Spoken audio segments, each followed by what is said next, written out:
பரிசுத்தர் என்ற வார்த்தைக்கு சரியான பொருத்தமுடைய ஒரே நபர் அவர் இயேசு கிறிஸ்துதான்.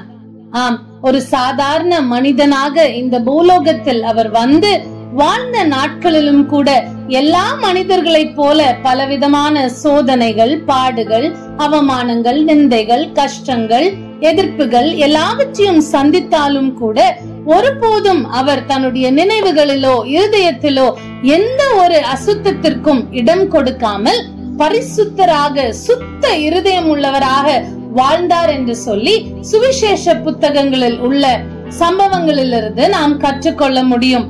எனவேதான் அவருடைய மலை பிரசங்கத்தின் போதும் இயேசு கிறிஸ்து மத்தேயு 5:8 இவ்விதமாக சொன்னார், இருதயத்தில் சுத்தமுள்ளவர்கள் பாக்கியவான்கள், அவர்கள் தேவனை தரிசிப்பார்கள். ஆம், தேவனை தரிசிக்க வேண்டும் என்று சொன்னால் இருதயத்தில் சுத்தம் மிக மிக அவசியம்.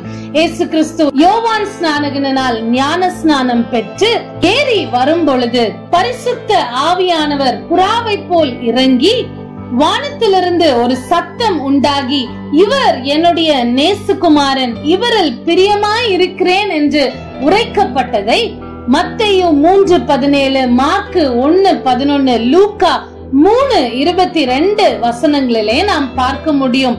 இயேசு கிறிஸ்து ஒரு மனிதனாக பிறந்து வாழ்ந்து இருந்தாலும் கூட அவர் இருதயத்தில் சுத்தமுள்ளவராய் இருந்ததினாலே இப்படி இவர் என்னுடைய நேசகுமாரன் என்ற சத்தம் அவர் பேரில் உரைக்கப்பட்டதை நாம் பார்க்க முடியும்.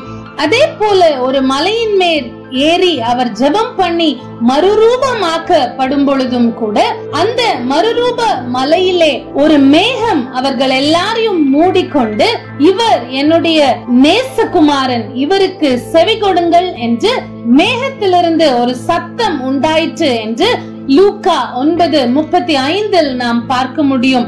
இவ்விதமாக அவர் ஒரு சாதாரண மனிதனாக இந்த பூலோகத்தில் வாழ்ந்தாலும் சுத்த இருதயம் உள்ளவராக இருந்து தேவனுடைய சத்தம் அவர் மேல் தெளிவாக தொனித்ததை இந்த வேத பகுதிகளின் மூலம் நாம் அறிந்து கொள்ள முடியும். சுத்த இருதயம் உள்ளவராகிய இயேசு கிறிஸ்து, அவரை பின்பற்றுகிற சீஷர்களும் ஜனங்களும் கூட சுத்த இருதயம் உள்ளவர்களாய் இருக்க வேண்டும் என்பதை போதித்தவராக, வலியுறுத்தியவராகவே இருந்தார். மத்தேயு 12:35 வசனம் மற்றும் லூக்கா 6:45 வசனங்களிலே இயேசு கிறிஸ்து தெளிவாக போதிக்கிறார்.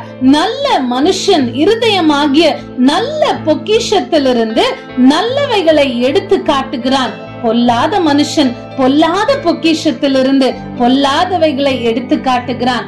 ஆம், நல்ல மனுஷன் தான் இருதயத்திலிருந்து நல்ல பொக்கிஷங்களை, நல்லவைகளை எடுத்து காட்ட முடியும்.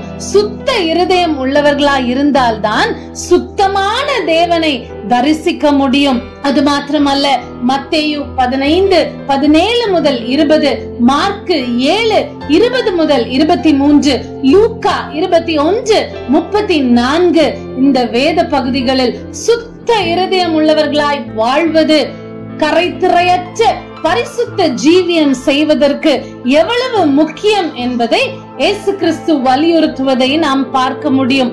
இப்படியாக இயேசு கிறிஸ்துவை பின்பற்றுகிற நாமும் கூட, அவருடைய அடிச்சுவடுகளை அதிகமாய் தியானிக்கிற நாமும் கூட இயேசு கிறிஸ்துவை போல் சுத்த இருதயம் உள்ளவர்களாய் வாழ வேண்டும் என்று சொல்லி வாஞ்சிப்போமாக. இயேசுவே, உம்மை போல சுத்த இருதயம் உள்ளவனாய், சுத்த இருதயம் உள்ளவளாய் என்னை மாற்றும் என்று சொல்லி அவரிடம் வேண்டிக் கொண்டு அவருக்கு பிரியமான சுத்த இருதயம் கொண்டவர்களாய் வாழ அவரிடத்திலே கிருபைகளை பெற்றுக்கொண்டு அப்படி சுத்த இருதயம் உள்ளவர்களாய் வாழ உண்மையாய் முயற்சி செய்வோம் என்று சொன்னால் அதுதான் அர்த்தமுள்ள லெந்து கால வாழ்க்கை. ஆமென்.